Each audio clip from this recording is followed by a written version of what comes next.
bonjour et merci Bristol TV, vive Bristol TV, courage Bristol TV et à bientôt Bristol TV.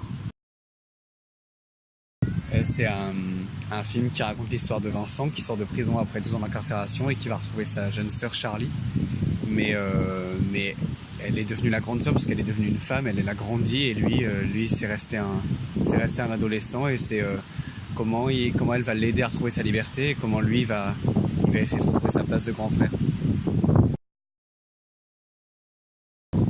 J'avais 17 ans et j'avais très envie d'écrire un film sur la liberté. C'était un peu le centre de mes questionnements parce que j'allais devenir adulte et qu'il allait avoir la liberté qui va avec. Et je suis tombé sur le portrait d'un prisonnier qui racontait sa sortie sèche, sa sortie de prison sans l'aide de l'État, comme Vincent dans le film.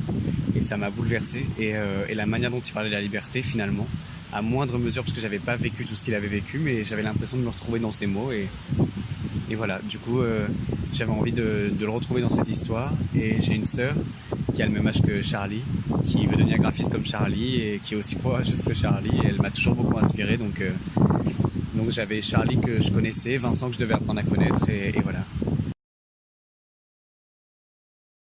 Pourquoi le titre? Oui, c'est ça. Ça se rapporte à une scène en particulier du film où à un moment Vincent, il y a une dispute entre eux parce que Vincent accroche des drapeaux dans sa chambre qui sont des drapeaux de prière tibétains faits en papier tibétain, donc les drapeaux de papier. Mais en fait ça rappelle le seul personnage du film qu'on voit pas dans le film, c'est la maman. Elle a été très importante pour moi à l'écriture, mais je savais qu'il fallait qu'elle disparaisse parce que ce soit elle ou le père ou quelqu'un, mais je savais qu'il fallait qu'il manque quelqu'un dans cette famille pour que ce soit encore plus dur pour Charlie et Vincent de recoller les morceaux. Donc la mère a disparu, mais comme elle était très importante pour moi, je voulais qu'on la retrouve quelque part, donc dans le titre.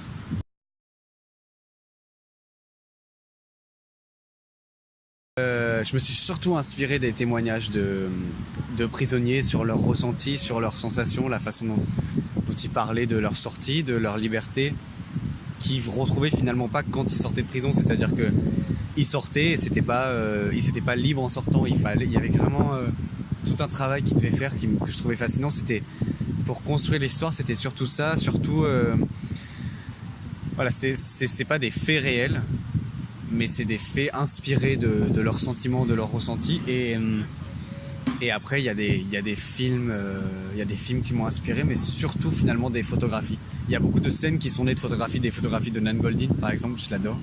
C'est une photographe que je trouve merveilleuse et il y a beaucoup de ces photos qui ont inspiré des scènes du film. Il y a des scènes qui sont nées de ces photos, de l'envie visuelle de reproduire quelque chose qui était de l'ordre de son travail et aussi des photos qui m'inspiraient une atmosphère, une ambiance. Je me disais qu'est-ce que cette photo elle raconte et il y a des scènes qui sont nées de ça.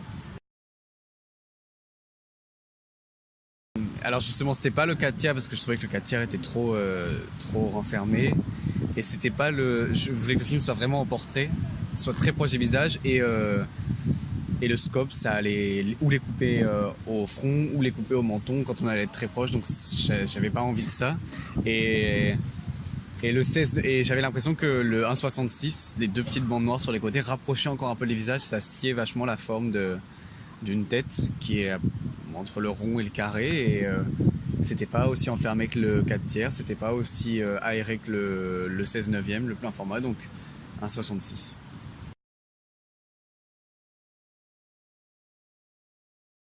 Ouais, c'est drôle, c'était vraiment volontaire et en fait c'est pas un éclairage, c'est les rideaux qui sont orange très opaques. On a mis 45 000 ans à trouver ces rideaux, mais quand on les a trouvés, c'est vrai qu'ils étaient très opaques et du coup ça donnait vraiment, il n'y avait pas d'éclairage artificiel, c'était vraiment quand les rideaux étaient fermés, la chambre était rouge écarlate et je voulais donc des rideaux orange, des photos de Nan Goldin qui étaient des ambiances très chaudes comme ça et je voulais qu'on retrouve ça dans la chambre de Vincent quand elle lui présente, qu'il n'y ait pas un truc qu'elle lui présente pas un endroit froid mais qu'elle lui présente quelque chose qui est aussi chaleureux que le comportement de Charlie envers lui et ça représentait ça représentait un peu un nid tu vois, un peu un nid douillet finalement, quelque chose où on se sent bien, où on se sent pas avec une lumière tamisée, avec une lumière qui n'est pas agressive et ça permettait à Vincent quand il ouvre les rideaux de se prendre vraiment la lumière très très fort.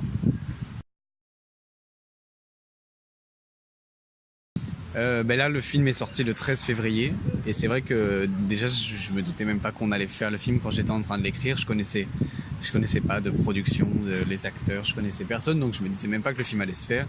Finalement le film s'est fait et c'est trop bien, c'était trop bien de le faire.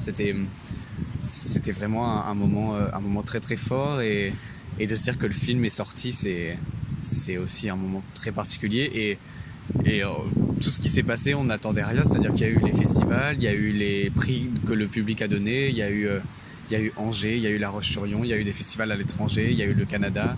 Maintenant, le film va sortir au Canada le 7 juin. Maintenant, il y a les débats tous les soirs, avant et depuis la sortie, tous les soirs, il y a un débat, donc c'est une avance. On se rend pas vraiment, on prend pas vraiment le temps du recul et de se dire qu'est-ce que c'est que cette expérience, qu'est-ce que ça viendra plus tard, je pense. Parce que là, c'est plus, il faut vivre le truc et tous les soirs, il faut aller rencontrer une nouvelle salle et parler du film et répondre à leurs questions. Et des fois, il y a des salles où il y a très peu de monde et des fois, il y a des salles où il y a plein de monde et c'est tous les soirs quelque chose de différent. Et c'est chouette, c'est trop bien. Ouais, j'ai une co-scénariste maintenant qui s'appelle Audrey Diwan, qui est formidable.